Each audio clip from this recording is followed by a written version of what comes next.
নমস্কার বন্ধুরা, কেমন আছো তোমরা? আশা করছি সবাই ভালো আছো আর আমিও ভালো আছি। সিআর মোটিভেশন চ্যানেলে আপনাদের সবাইকে স্বাগত। বন্ধুরা, আজকে নিয়ে আসলাম আরও একটি নতুন ভিডিও। যদি আমার ভিডিওগুলি আপনাদের ভালো লাগে তাহলে অবশ্যই একটা লাইক করবেন এবং কমেন্ট বক্সে লিখবেন জয় শ্রীকৃষ্ণ। এবং যারা আমার চ্যানেলে নতুন তারা সাবস্ক্রাইব করে আমার পাশে থাকবেন। বন্ধুরা, পরিস্থিতি যতই খারাপ হোক না কেন এই তিনটি জায়গায় কখনো নিজের স্ত্রীকে একা ছাড়বেন না, না হলে ঘটতে পারে অনেক বড় বিপদ। অনেক আগেকার কথা, এক ব্যবসায়ী এবং তার স্ত্রী ব্যবসার জন্য নিজের দেশ ছেড়ে অন্য দেশে যাচ্ছিলেন। যখনই তারা অন্য রাজ্যের সীমানায় এসে পৌঁছে তখনই কিছু ডাকাতের সাথে তাদের দেখা হয় এবং সেই ডাকাতেরা তাদের সম্পূর্ণ লুটপাট করে নেয়, তাদের সব টাকা এবং সোনাদানা ছিনিয়ে নেয়। এইভাবে ডাকাতরা ব্যবসায়ী এবং তার স্ত্রীকে ভিক্ষুক মানিয়ে চলে গেল। ডাকাতরা তো চলে গেল, কিন্তু ব্যবসায়ী এবং তার স্ত্রী দুশ্চিন্তায় পড়ে গেলেন। তারা একদম নিঃস্ব হয়ে ভাবতে লাগলেন, অচেনা শহর, অচেনা জায়গা, এখন তারা কি করবে? ব্যবসায়ী এবং তার স্ত্রী খুবই ভেঙে পড়লেন। তাদের কাছে শেষ সম্বল বলে কিছু ছিল না। তারা নিরুপায় হয়ে অচেনা শহরের দিকে রওনা হলেন এবং মনে মনে ভাবতে লাগলেন এখন কি দিয়ে ব্যবসা করবেন। এই চিন্তা করতে করতে তারা যেতে থাকলেন। যেতে যেতে হঠাৎ একটা সাধু বাবার আশ্রম দেখতে পেলেন। তখন ব্যবসায়ী তার স্ত্রীকে নিয়ে সেই সাধু বাবার আশ্রমে গেলেন। সেখানে গিয়ে দেখতে পেলেন যে সাধু বাবা তার অনেক শিষ্যকে জ্ঞান দিচ্ছেন। সাধু বাবাকে দেখে ব্যবসায়ী ভাবলেন, হয়তো এই সাধু বাবা আমাকে কোনো পথ দেখিয়ে দিতে পারবেন। যেমন বাবা তেমনই কাজ। তিনি সাধু বাবাকে সব কিছু খুলে বললেন, রাস্তার ডাকাতের কথা বললেন।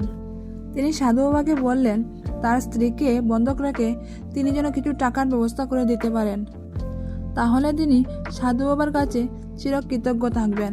ব্যবসায়ীর কথা শুনে সাধু বাবার খুবই মায়া হলো এবং তাকে নিজের পরিচিত এক ব্যবসায়ীর কথা জানালেন। তিনি খুবই ধনী ছিলেন। তো সাধু বাবা তখন তাকে সেই ধনী ব্যক্তির কাছে যাওয়ার পরামর্শ দিলেন। সাধু বাবার কথা মতো ব্যবসায়ী তার স্ত্রীকে নিয়ে সেই ধনী ব্যক্তির কাছে গেলেন এবং সেখানে গিয়ে তিনি বললেন, শেঠজি, আমার কিছু টাকার প্রয়োজন। আমি আমার স্ত্রীকে বন্ধক রেখে কিছু টাকা নিতে চাই। আপনি আমার স্ত্রীকে বন্ধক রেখে কিছু টাকা দিন। আমি ব্যবসা করে খুব শীঘ্রই টাকা নিয়ে স্ত্রীকে নিয়ে যাব এবং আপনার পুরো টাকা সুদ সহকারে ফেরত দেব। ততদিন আমার স্ত্রী আপনার দেওয়া টাকার জন্য বন্ধক থাকবে। ব্যবসায়ীর কথা শুনে শেঠ রাজি হয়ে গেলেন এবং তিনি তার স্ত্রীর বিনিময়ে ব্যবসায়ীকে টাকা দিলেন এবং তার স্ত্রীকে তিনি নিজের কাছে বন্ধক রেখে নিলেন। ব্যবসায়ী তার স্ত্রীকে সেই শেঠের কাছে বন্ধক রেখে কিছু টাকা নিয়ে ব্যবসায়ের জন্য রওনা হলো এবং সেই অর্থ নিয়ে ব্যবসায়ী ব্যবসা শুরু করলো এবং 1 বছর পরে অর্থাৎ 12 মাস পরে ব্যবসায়ী আবার সেই শহরে ফিরে এলেন যেখানে তিনি তার স্ত্রীকে বন্ধক রেখে গিয়েছিলেন। ব্যবসায়ী শহরে ফিরে সোজা সেই শেঠের কাছে গেলেন এবং সেখানে গিয়ে শেঠের অর্থ দিয়ে তার স্ত্রীকে ফেরত চাইলেন। তখন শেঠ বললেন, ভাই, আমি তোমাকে কিভাবে যে বলবো, আজ থেকে প্রায় 2 মাস আগের কথা। আমার স্ত্রী হঠাৎ করে খুবই অসুস্থ হয়ে পড়লেন। সেই অসুস্থতার কারণে তার মৃত্যু হয়েছে। আমি তোমার স্ত্রীর অনেক চিকিৎসা করিয়েছি, কিন্তু তবুও তাকে বাঁচাতে পারিনি। তার কাছ থেকে এসব কথা শুনে ব্যবসায়ী খুবই দুঃখিত হলেন। কিছুক্ষণ সময় সুখ করে তিনি ব্যবসায়ীকে তার অর্থ ফিরিয়ে দিতে চাইলেন। ব্যবসায়ী তখন সেই টাকা নিতে নারাজ হলো। শেঠ বললেন, না ভাই, এখন আমি তোমার কাছ থেকে কি করে অর্থ নিতে পারি, কারণ আমি তোমার স্ত্রীকে ফেরত দিতে পারিনি। আমি সেই টাকার দাবি আর করতে পারি না। ব্যবসায়ী বারবার অনুরোধ করলেন শেঠকে টাকা নিতে, কারণ তিনি চাইছিলেন তিনি তার স্ত্রীর বন্ধক রাখার ঋণ থেকে মুক্ত হতে, কিন্তু শেঠ টাকা নিল না। অবশেষে ব্যবসায়ী মন খারাপ করে সেখান থেকে চলে এলেন। তিনি যেতে যেতে আবার সেই সাধু বাবার কাছে আসলেন। সাধু বাবার কাছে এসে ব্যবসায়ী সব কিছু খুলে বলল। সাধু বাবা ব্যবসায়ীর কাছ থেকে এসব কথা শুনে বললেন, ভাই, শেঠ তোমার সঙ্গে প্রতারণা করেছে। তোমার স্ত্রী অবশ্যই জীবিত আছে, হয়তো সে তার বাড়িতে তাকে লুকিয়ে রেখেছে অথবা কোথায় দূরে পাঠিয়ে দিয়েছে। এখন তুমি একটা কাজ করো, তুমি এখানকার রাজার কাছে চলে যাও এবং তার দরবারে গিয়ে বিচার দাও এবং রাজার কাছে প্রার্থনা করো, মহারাজ আপনি আমার স্ত্রীকে শেঠের কাছ থেকে ফিরিয়ে দিন, কারণ এই নগরের রাজা খুবই বুদ্ধিমান এবং ন্যায়ের পক্ষে। তিনি নিশ্চয়ই সেই শেঠের উপর চাপ দিয়ে তোমার স্ত্রীকে ফিরিয়ে দেবেন। রাজ দরবারেই তোমার বিচার হবে। সাধুর এমন কথা শুনে ব্যবসায়ী সেই মহারাজের কাছে গেল এবং সেখানে গিয়ে রাজার কাছে প্রার্থনা করল। রাজা ব্যবসায়ীর কথা শুনে শেঠকে ডেকে পাঠালেন এবং তাকে জিজ্ঞাসা করলেন। তখন শেঠ বলল, ব্যবসায়ীর স্ত্রী আজ থেকে 2 মাস আগে মারা গিয়েছে। এখন আমি যমরাজের কাছ থেকে গিয়ে তো তার স্ত্রী ফিরিয়ে আনতে পারবো না। রাজা তখন বললেন, তোমার কাছে কি কোনো প্রমাণ আছে যে তার স্ত্রী সত্যি মারা গেছেন? শেঠ আত্মবিশ্বাসের সাথে বলল, হে মহারাজ, যিনি তার স্ত্রীকে চিকিৎসা করেছেন তিনিই জানেন এবং তিনি এই বিষয়টি নিশ্চিত করতে পারবেন। এছাড়াও এই 4 জন ব্যক্তি যারা তার স্ত্রীকে বহন করে শ্মশানে নিয়ে গিয়েছিল এবং দাহ করেছিল, তারাও সাক্ষী দিতে পারবেন। এতটাই আত্মবিশ্বাসের সাথে কথা বলল যে মহারাজ তাকে বিশ্বাস করে নিলেন। এরপর রাজা ব্যবসায়ীকে বললেন, ভাই, যদি তোমার স্ত্রী জীবিত থাকতো তাহলে আমি নিশ্চয়ই তোমার স্ত্রীকে তোমার কাছে ফিরিয়ে দিতাম। যেহেতু জীবিত নেই, তাহলে কি করে ফিরিয়ে দেব? তুমি চলে যাও। এইভাবে রাজা ব্যবসায়ীকে বুঝিয়ে বিদায় দিলেন। ব্যবসায়ী মন খারাপ করে আবার সেই সাধু বাবার কাছে আসলো এবং সেখানকার ঘটনা বিস্তারিতভাবে সাধু বাবাকে বলল। সব শুনে সাধু বাবা বললেন, আমি কখনো ভাবিনি যে রাজা এতটাই বুদ্ধিহীন হতে পারেন। আমি দুঃখিত যে রাজা তোমার সঙ্গে ন্যায় করতে ব্যর্থ হয়েছেন। তিনি শুধু সেটার কথাই বিশ্বাস করেছেন এবং তোমাকে বুঝিয়ে পাঠিয়ে দিয়েছেন। এখন আমার কথা শুনো, তুমি আবার রাজার কাছে যাও এবং তাকে গিয়ে বলো রাজা যেন 3 ঘন্টার জন্য আমাকে তার সিংহাসনে বসার আদেশ দেন। এখন আমি দেখে দেব ন্যায় কিভাবে করা হয় এবং ন্যায়ের প্রকৃত অর্থ কী। সাধু বাবার এই কথা শুনে ব্যবসায়ী আবার রাজার দরবারে গেলেন এবং সেখানে গিয়ে সাধু বাবার কথাগুলি রাজাকে জানালেন। ব্যবসায়ীর কথা শুনে রাজা বললেন, 3 ঘন্টার জন্য সিংহাসন ছাড়তে আমার কোনো আপত্তি নেই। যদি তোমার ন্যায় হয় তবে আমি সিংহাসন ওই সাধু বাবার জন্য ছেড়ে দেব। তুমি তাকে রাজদরবারে নিয়ে আসো। রাজার এই আশ্বাস শুনে ব্যবসায়ী ফিরে গেলেন এবং সাধু বাবাকে রাজদরবারে নিয়ে এলেন। সাধু বাবা রাজদরবারে পৌঁছালে রাজা তার সিংহাসন সেই সাধু বাবাকে অর্পণ করেন। সাধু মহারাজ সিংহাসনে বসেই শেঠকে দরবারে উপস্থিত করার আদেশ দিলেন। শেঠ দরবারে এলে সাধু মহারাজ বললেন, শেঠজি, আপনি বলছেন যে এই ব্যবসায়ীর স্ত্রী 2 মাস আগে মারা গেছে এবং আপনি এও দাবি করছেন যে তার মৃত্যুর সাক্ষীও আপনার কাছে আছে। এখন আমি কি সেই সাক্ষীদের সঙ্গে দেখা করতে পারি? তখন রাজা হিসাবে দায়িত্বপ্রাপ্ত সাধু বাবার আদেশে সেই সাক্ষীদের দরবারে আনা হলো। তবে সেই চিকিৎসককে আনা হলো যিনি ব্যবসায়ী স্ত্রীর চিকিৎসা করেছিলেন। সাধু মহারাজ চিকিৎসকের দিকে তাকিয়ে বললেন, ভাই, তুমি কি এই ব্যবসায়ী স্ত্রীর চিকিৎসা করেছিলে? চিকিৎসক মাথা নিচু করে বললেন, জি হুজুর, আমি এই ব্যবসায়ী স্ত্রীর চিকিৎসা করেছিলাম। সাধু বাবা গভীর দৃষ্টিতে তাকিয়ে আবার জিজ্ঞাসা করলেন, ঠিক আছে, তাহলে তুমি কি নিশ্চিত করে বলতে পারো যে এই ব্যবসায়ী স্ত্রী সেই রোগে মারা গেছেন? আচ্ছা বলো তো, তুমি কি ব্যবসায়ী স্ত্রীর চিকিৎসা করতে শেঠের বাড়িতে যেতে, নাকি শেঠ ব্যবসায়ী স্ত্রীকে নিয়ে এসে চিকিৎসা করাতো? রাজা হিসেবে বসে থাকা সাধু বাবার উত্তরে চিকিৎসক বললেন, মহারাজ, শেঠজি নিজে এসে আমার বাড়ি থেকে ওষুধ নিয়ে যেতেন। তখন সাধু বাবা বললেন, মানে তুমি নিশ্চিত করে বলতে পারো না যে শেঠ ব্যবসায়ী স্ত্রীর জন্যই ওষুধ নিয়ে যেতেন নাকি অন্য কারোর জন্য? চিকিৎসক একটু সংকোচ করে বললেন, হ্যাঁ মহারাজ, আমি নিশ্চিত করে বলতে পারি না শেঠ ওষুধটি ঠিক কার জন্য নিয়ে যেত, তবে শেঠজি আমার কাছ থেকে ওষুধ নিয়ে যেতেন।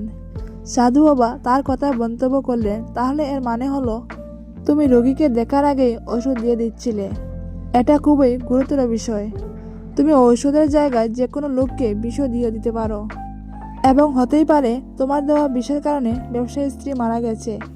সাধুর এই কথা শুনে চিকিৎসকের মুখ ফ্যাকাশে হয়ে গেল এবং সে ভয় পেয়ে বলল, না হুজুর, কখনো হতে পারে না। আমি তো কখনো আমার রোগীকে ওষুধের বদলে বিষ দেব না। এর ফলে তো আমার মান সম্মান ধুলোয় মিশে যাবে। চিকিৎসকের কথা শুনে সাধু বাবা বললেন, এখন তুমি এমনই বলবে আমি তোমাকে তোমার কাজের প্রতি গাফিলতি এবং একজন রোগীর জীবনের সঙ্গে খেলা করার অপরাধে 50টি বেকারাঘাত করার আদেশ দিচ্ছি। এখন তুমি ভেবে দেখো, তুমি কি সত্য বল নাকি আমি সৈন্যদের আদেশ দেব তোমাকে বন্দি করার। এই কথা শুনে চিকিৎসকের শরীর ভয়ে কাঁপতে লাগলো এবং সে সাধু মহারাজের পায়ে পড়ে বলল, হুজুর, আমাকে ক্ষমা করে দিন। আমি মেনে নিচ্ছি যে আমি শেঠের কোনো রোগীরই চিকিৎসা করিনি। শেঠ আমাকে 1000 টাকা দিয়েছিল এবং বলেছিল যদি সাক্ষীর প্রয়োজন হয় তবে যেন আমি তার পক্ষে সাক্ষী দেই। আমার অপরাধ। আমি লোভে পড়ে শেঠের কথায় রাজি হয়ে গেছি। রাজা হিসাবে বসে থাকা সাধু বাবা বললেন, চিকিৎসক, যাই হোক না কেন তুমি অপরাধ করেছ, সুতরাং আমি তোমাকে মিথ্যা সাক্ষ্য দেওয়ার অপরাধে 20টি চাবুক মারার আদেশ দিচ্ছি। সাধু বাবার কথা মতে রাজা তার সৈন্যদের দিয়ে দ্রুত চিকিৎসককে বন্দি করলেন এবং চাবুক মারার নির্দেশ দিলেন। চাবুকের আঘাত পড়তেই চিকিৎসক জুড়ে জুড়ে চিৎকার করতে লাগলো, মহারাজ, দয়া করুন, আমাকে ক্ষমা করুন। প্রতিটি চাবুকের আঘাতে তার গলা থেকে করুণ আওয়াজ বেরোতে লাগলো। তার চিৎকার পুরো রাজপ্রাসাদ ছুঁয়ে গেল। চিকিৎসকের এই অবস্থা দেখে সেটা সাক্ষী হিসাবে রাখা 4 জনের অবস্থা খুবই খারাপ হতে লাগলো। তারা ভয়ে কাঁপতে লাগলো। যারা বলেছিল যে তারা ব্যবসায়ীর স্ত্রীর দেহ শ্মশানে নিয়ে গিয়ে দাহ করেছিল, এখন তাদেরও পালা এসেছে। সাক্ষী হিসেবে তাদেরকে হাজির করা হবে। সাধু বাবা তাদেরকে জিজ্ঞাসা করলেন, তোমরা বলছো যে তোমরা এই ব্যবসায়ীর স্ত্রীকে কাঁধে করে নিয়ে দাহ করেছ। আমাকে এটা বলো যে মৃতদেহকে স্নান করানোর পর যখন তাকে কাপড়ে মুড়িয়ে মাটিতে রাখা হয় তখন তোমরা কি সেই মহিলার মৃতদেহ দেখেছ? তখন সেই 4 জন উত্তর দিল, না হুজুর, আমরা তো তার মৃতদেহ দেখিনি। শেঠজি যখন তার সব যান প্রস্তুত করলেন তখন আমরা তাকে শ্মশানে নিয়ে গিয়েছিলাম এবং জ্বালিয়ে দিয়েছিলাম। সেই 4 জন সাক্ষীর কথা শুনে সাধু বাবা বললেন, তোমরা কি এটা জানতেও প্রয়োজন মনে করলে না মৃতদেহে শুয়ে থাকা ব্যক্তি আসলে মৃত নাকি জীবিত, নাকি অজ্ঞান অবস্থায় পড়ে থাকা কোনো জীবিত মানুষ? এমনও তো হতে পারে কোনো বিষাক্ত পদার্থে অজ্ঞান হয়ে যাওয়া একজন জীবিত মানুষকে তোমরা জ্বালিয়ে দিয়েছ। এটিও একটি অত্যন্ত গুরুতর অপরাধ। এর জন্য তোমাদেরকে মৃত্যুদণ্ডও দিতে পারি। ওই 4 জন সাক্ষী আগে থেকেই চিকিৎসকের উপর হওয়া মারধরের ভয়ে আতঙ্কিত ছিল, আর যখনই তারা সাধু বাবার মুখ থেকে মৃত্যুদণ্ডের কথা শুনল তখন তাদের হাত পা যেন একেবারে ঠান্ডা হয়ে গিয়েছিল। সাধু মহারাজ নম্রভাবে শেঠের দিকে তাকালেন। তার দিকে তাকাতেই শেঠের মুখের রং বই একদম কালো হয়ে গেল। সাধু মহারাজ শেঠকে বললেন, শেঠজি, তোমার 5 জন সাক্ষীর তো হাওয়া বেরিয়ে গিয়েছে। এবার তুমি বলো, যদি কোনো মহিলার ইচ্ছার বিরুদ্ধে তাকে জোর করে বাড়িতে রাখা হয় এবং তার সঙ্গে বিশ্বাসঘাতকতা করা হয় তাহলে তুমি কি ধরনের শাস্তি পেতে পারো? সাধু বাবার এই কথা শুনে শেঠের মুখ একদম কালো হয়ে গেল এবং তার মুখ থেকে কোনো কথাই বেরোলো না। রাজা হয়ে বসে থাকা সাধু মহারাজ বললেন, শেঠ, আমি তোমাকে 10 বছর কঠোর কারাদণ্ডের শাস্তি দেব। এখনো সময় আছে। তুমি যদি বাঁচতে চাও তাহলে এখনই তুমি এই ব্যবসায়ী স্ত্রীকে দরবারে নিয়ে এসো। শাস্তির ভয় পেয়ে শেঠ দ্রুত তার সেবকদের বাড়িতে পাঠালো এবং ব্যবসায়ী স্ত্রীকে দরবারে নিয়ে হাজির করলো। সাধু বাবা শেঠের কাছ থেকে ব্যবসায়ী স্ত্রীকে নিয়ে ব্যবসায়ীকে ফিরিয়ে দিলেন এবং শেঠকে মিথ্যা কথা বলার জন্য 5 মাসের কারাদণ্ড দিলেন। এছাড়াও যারা ব্যবসায়ী স্ত্রীকে শ্মশানে নিয়ে যাওয়ার মিথ্যা সাক্ষী দিয়েছিল তাদেরকেও কঠোর শাস্তি দেওয়া হলো। এই দেখে মহারাজ বিস্মিত হয়ে গেলেন এবং সাধুর সামনে হাত জোড় করে বললেন, মহাত্মা, আপনি ধন্য। আপনি আমাকে শিখিয়ে দিলেন যে ন্যায় কিভাবে করতে হয়। রাজার কথা শুনে সাধু মহারাজ বললেন, রাজন, আমার 3টি কথা সবসময় মনে রাখবে। কখনো এই 3টি জায়গায় নিজের স্ত্রীকে একা ছাড়বেন না। এখন আমি সেই 3টি জায়গার কথা আপনাকে জানাচ্ছি। কেউ যদি এই 3টি জায়গায় নিজের স্ত্রীকে একা ছাড়েন তাহলে তাকে অনেক পস্তাতে হবে। প্রথম স্থান, যদি তোমার স্ত্রী কোনো রোগে আক্রান্ত হয় এবং অসুস্থ হয়ে পড়েন তবে সেই অবস্থায় কখনো তাকে একা রেখে চলে যেও না। কারণ যখন কোনো পুরুষ কোনো নারীকে বিয়ে করে তখন বিয়ের সময় সে প্রতিজ্ঞা করে যে আমি তোমার সুখ দুঃখে তোমার পাশে থাকবো। সুতরাং অসুস্থতার সময় সবসময় তার সঙ্গী হয়ে থাকতে হবে এবং তার যত্ন নিতে হবে। যেমন স্ত্রীর কর্তব্য হলো তার স্বামীর সেবা করা, তেমনি স্বামীর কর্তব্য হলো তার স্ত্রীর সেবায় সবসময় সদা প্রস্তুত থাকা। এটি তোমার কর্তব্য এবং সুখী জীবন পাওয়ার মূল মন্ত্র। দ্বিতীয় স্থান, যদি তোমার স্ত্রী নির্দোষ হয় এবং কেউ তার উপর মিথ্যা অপবাদ তুলে, তবে সেই অবস্থায় তোমার উচিত সবসময় তার পাশে দাঁড়ানো। কারণ একটি মেয়ে তার বাবা মায়ের বাড়ি ছেড়ে আসে এই আশায় যে তার স্বামী তার অনুভূতিগুলো বুঝবে এবং সব পরিস্থিতিতে তার পাশে দাঁড়াবে। সেই জন্য যদি পৃথিবী তাকে মিথ্যা দোষারোপ করে, তাহলে আপনাকে আপনার স্ত্রীকে সঙ্গে রাখতে হবে। এমন সময়ে তাকে কখনো একা ছেড়ে যাবেন না। যদি কখনো এমন পরিস্থিতি আসে, তাহলে আপনাকে আপনার স্ত্রীর কাছে গিয়ে বলতে হবে, তুমি একদম চিন্তা করো না, আমি তোমার সঙ্গে আছি।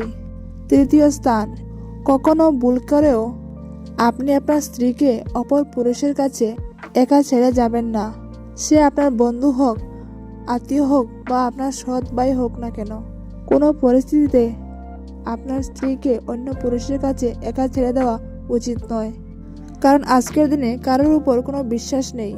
কে কখন কিভাবে কার সঙ্গে প্রতারণা করবে তা বলা যায় না। সুতরাং কখনো ভুল করেও আপনার স্ত্রীকে অন্য পুরুষের সাথে একা ছেড়ে দেবেন না। বন্ধুরা, আশা করি এই গল্পটি আপনাদের কাছে ভালো লেগেছে। যদি ভিডিওটি ভালো লাগে তাহলে অবশ্যই একটা লাইক করবে এবং চ্যানেলটি সাবস্ক্রাইব করে আমার পাশে থাকবে।